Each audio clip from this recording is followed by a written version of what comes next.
ఈరోజు భారత communist party CPI రాష్ట్ర సమితి పిలుపులో భాగంగా పులివెందుల ఆర్డీఓ మరియు డిఎంహెచ్ఓ డిప్యూటీ డిఎంహెచ్ఓ కార్యాలయాల వద్ద నిరసన కార్యక్రమం తెలియజేస్తూ ఉన్నాం.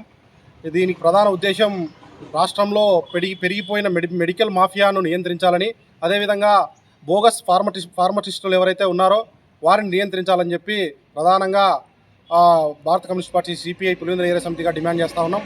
అదేవిధంగా ఈరోజు రాష్ట్రంలో ఏ సైడ్ నుంచి చూసినా కూడా కల్తీ రాజ్యం వెళ్తూ ఉంది. అదేవిధంగా పాలల్లో కల్తీ, అదేవిధంగా మెడిసిన్లో పూర్తిగా ఫార్మసిస్టులు ఎవరైతే ఉన్నారో బోగస్ ఫార్మసిస్టులు పూర్తిగా నాణ్యత లేని మందులను ప్రజలకు విక్రయిస్తూ ప్రజల ప్రాణాలతో చెలగాటమాడుతున్నారు.